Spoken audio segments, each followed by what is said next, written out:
امام الانبیاء تاجدار مدینہ صلی اللہ تعالی علیہ وآلہ وسلم نے اپنی اہل بیت کے حقوق بیان فرمائے، گھر والوں کے حقوق بیان فرمائے، اپنے گھر والوں کے بارے میں وصیت بھی فرمائی، ان کے مقام اور مرتبے کو بھی بیان فرمایا۔ ایک حدیث میں ارشاد فرمایا، تاجدار مدینہ صلی اللہ علیہ وسلم نے فرمایا او لوگو، اللہ رب العالمین سے محبت کرو ان نعمتوں کی وجہ سے جو اللہ پاک نے تم پر فرمائی ہے، اللہ کے انعامات کی وجہ سے، اللہ پاک کی نعمتوں کی وجہ سے اللہ رب العالمین سے محبت کرو، اللہ رب العالمین کی محبت اپنے دل کے اندر پیدا کرو۔ فرمایا اللہ کی محبت کی وجہ سے مجھ پیغمبر سے محبت کرو، مجھ پیغمبر کی محبت اپنے دل کے اندر رکھو۔ پھر تیسرے نمبر پہ فرمایا میری محبت کی وجہ سے میری اہلی بیت سے محبت کیا کرو، میری آل سے محبت رکھنی ہے، میرے آل سے محبت اپنے دل میں رکھنی ہے، یعنی اہل بیت کی محبت رسول اللہ کی محبت حاصل کرنے کا ذریعہ ہے، اہل بیت کی محبت اللہ کی محبت حاصل کرنے کا ذریعہ ہے، کیونکہ یہ رسول اللہ کا گھرانہ ہے، آقا مدنی کا خاندان ہے، آقا مدنی کی آل ہے، آقا مدنی کی اولاد ہے۔ جیسے نبیوں میں میرے آقا کا مقام سب سے بڑا ہے، میرے آقا کی شان سب سے بڑی ہے، نبوت بھی سب سے بڑی ہے، رسالت بھی سب سے بڑی ہے، منصب بھی سب سے بڑا ہے، میرے آقا کا خاندان بھی سب سے اعلیٰ، میرے آقا کا نسب بھی سب سے اعلیٰ، میرے آقا کی اولاد بھی سب سے اعلیٰ، میرے آقا کا گھرانہ بھی سب سے اعلیٰ ہے۔ میرے آقا نے فرمایا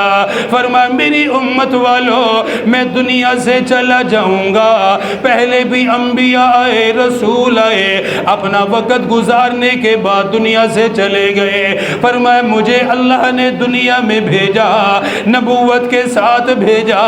رسالت کے ساتھ بھیجا، پیغام دینے کے بعد میں دنیا سے چلا جاؤں گا، میں بھی دنیا سے انتقال کر جاؤں گا، لیکن فرمایا دو چیزیں تمہارے درمیان چھوڑ کر جا رہا ہوں، ان دونوں کو مضبوطی سے تھامے رکھنا۔ جس نے ان دونوں چیزوں کو مضبوطی سے تھاما، جس نے ان دونوں چیزوں کو اپنے سینے سے لگا کے رکھا، میرے آقا نے فرمایا وہ کبھی گمراہ نہیں ہو سکے گا،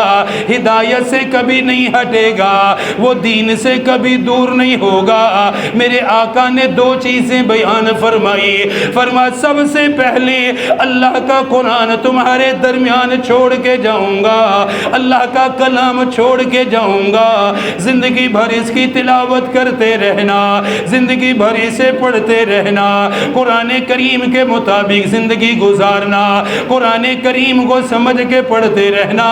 فرمایا جس کا تعلق اللہ کے کلام سے ہو گیا،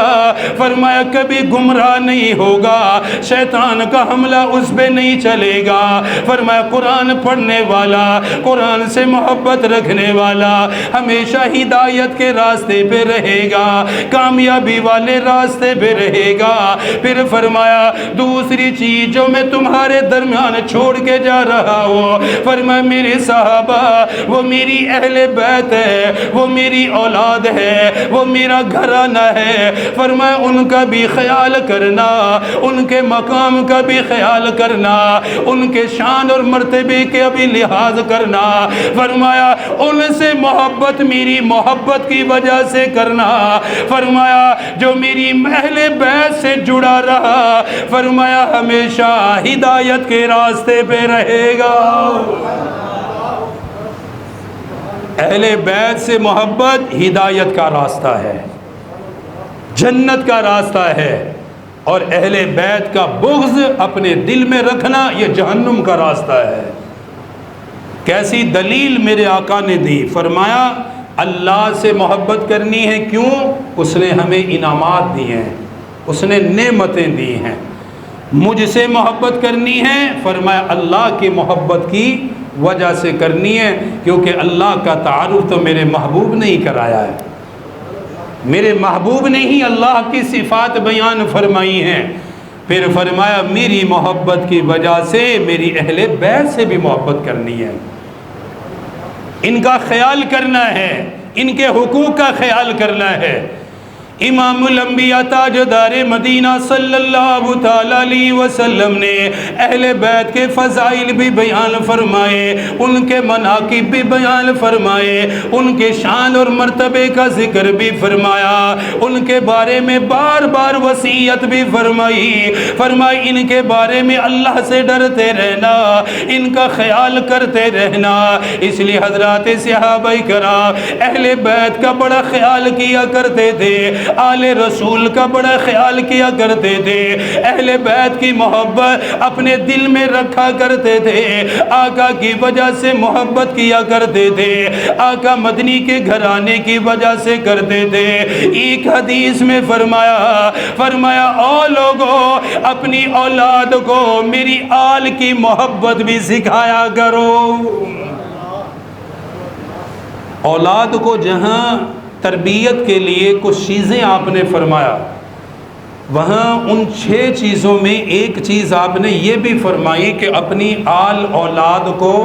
میری اہل بیت کی محبت بھی سکھانا، کہ میری آل سے محبت کریں، میرے گھرانے سے محبت کریں۔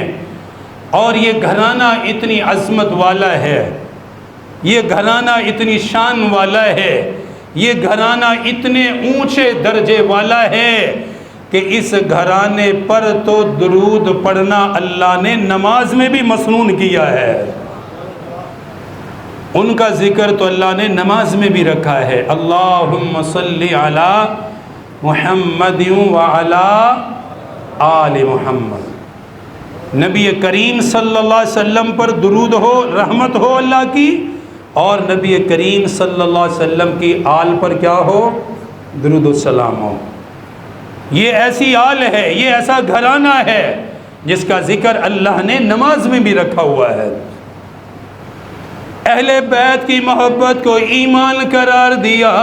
اہل بیت کی محبت کو ہدایت کا راستہ قرار دیا، اہل بیت کی محبت کو جنت کی ضمانت قرار دیا۔ ایک اور حدیث میں فرمایا، صحابہ فرماتے ہیں آقا مدنی نے طائف کا سفر فرمایا، طائف کو فتح کرنے کے لیے تشریف لے گئے، وہاں پر آپ نے قیام فرمایا۔ فتح ملنے کے بعد دوبارہ مدینہ منورہ آنے لگے، میرے آقا نے راستے میں خطبہ ارشاد فرمایا، اس خطبے میں ارشاد فرمایا میری امت والو، تم سب حوض کوثر پہ میرے پاس آؤ گے، حوض کوثر کا پانی ملے گا، حوض کوثر کا پانی تمہیں دیا جائے گا، فرمایا تم مجھے وہیں پر پالو گے، میں حوض کوثر پہ ہی موجود رہوں گا۔ حوض کوثر کا ذکر کرنے کے بعد فرمایا حوض کوثر پہ مجھ سے ملاقات ہوگی، لیکن فرمایا میری اہل بیت سے محبت کرتے رہنا، میری اہل بیت کا خیال رکھنا، جو ان سے پیار کرے گا حوض کوثر پہ مجھ سے ملاقات کرے گا۔ جو حوض کوثر کا پانی پینا چاہتا ہے، قیامت کی گھبراہٹ سے بچنا چاہتا ہے، قیامت کی تکلیف سے بچنا چاہتا ہے، اسے چاہیے کہ اللہ کے نبی صلی اللہ علیہ وسلم کے صحابہ سے بھی محبت اور اللہ کے نبی کی آل سے بھی محبت کرے۔